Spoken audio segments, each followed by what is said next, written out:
If I were to ask you to look at these stats and ask yourself if these are the type of stats you would want from a top player on a finals team, I would argue that most of you would say yes and even be impressed by these numbers. Well, these are in fact Jayson Tatum's numbers from the 2024 NBA Finals. So why is it that the narrative behind Jayson Tatum is that he isn't a true superstar and that he hasn't lived up to the expectations that has been put on this man since he was drafted 3rd overall in 2017?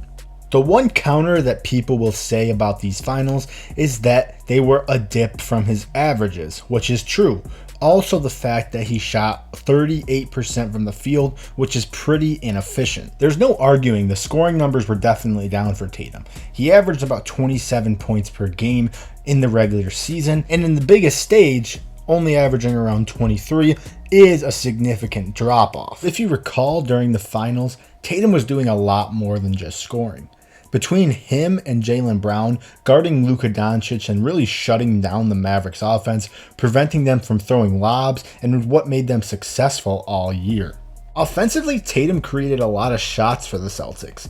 He pulled a lot of gravity from the Mavericks defense and allowed other players to shine and get open looks, which ultimately led them to be successful. And at the end of the day, they were successful. And they won a championship in only 5 games, which is a dominant fashion. So why does it seem as though Tatum is held to a higher standard in a different regard as other superstars in the league? Is it because he plays for one of the most historic franchises and successful teams in the NBA, in the Celtics? Or is it because he hasn't won MVPs, so he's not the number one quote-unquote player in the world? Or is it all the corny stuff he tries to do to leave a legacy behind, which I have to admit is pretty weird to say the least? Personally, I think it could be a combination of all these reasons, but to me, the biggest reason on why he gets so much hate is just because of how successful he is. Tatum only just turned 27, and when you look at these stats at 26 years of age compared to Shea, you get a big difference. I mean, just look at these numbers. Tatum already has a championship, 6 All-Stars compared to Shea's 2, and 3 first-team All-NBAs compared to Shea's just 2. Tatum's also led his team to the finals 2 times, winning 1 and being the major statistical leader in most of their categories on the way there. Yet it still feels like Tatum is held at more hate by this NBA community as a consensus compared to players like Giannis or Shea. You got to remember, Giannis only has 1 championship as well, but people look at him as one of the greatest players in our generation. Off rip, when Tatum came into the NBA, he was successful, not only as a player, but as a team as well.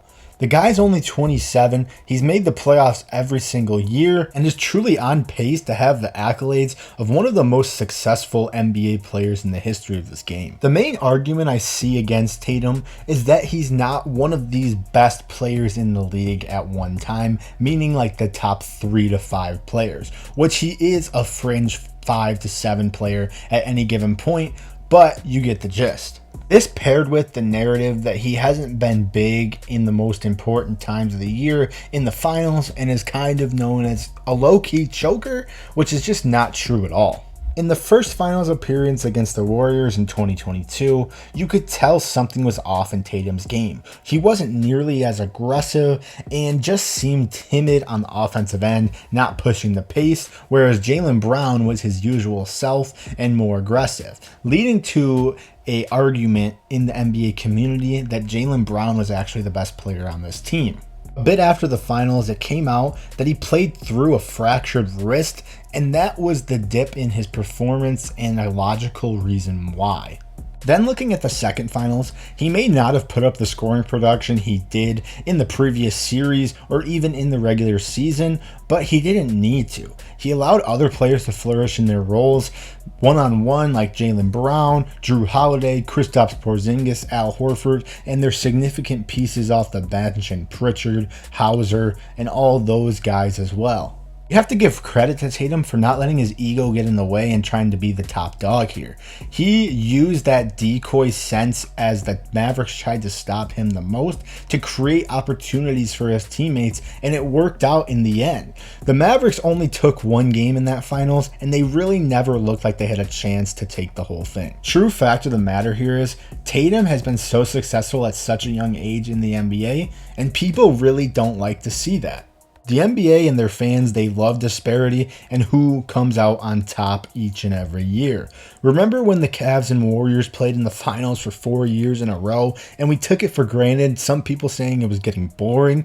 When looking back on that, that was some of the best basketball we had seen and one of the greatest rivalries the game of the NBA has ever experienced. It was awesome to see as a fan, and at the time we didn't like it. I think it's the same type of deal here with the Celtics and Tatum. They've been successful year in and year out, and people really don't want to see that. Look at this stat. Tatum has the most wins by any player in the entire NBA since he joined the league. It just goes to show he's been successful. He doesn't let his ego get in the way and just does exactly what the team needs to win. When you look at the game last night against the Lakers, he really did lock into his role and play defense, and he also had 40 points. Against one of the hottest teams in the league right now, and a team that was first in defensive rating since the acquisition of Luka Doncic, and he still put up 40.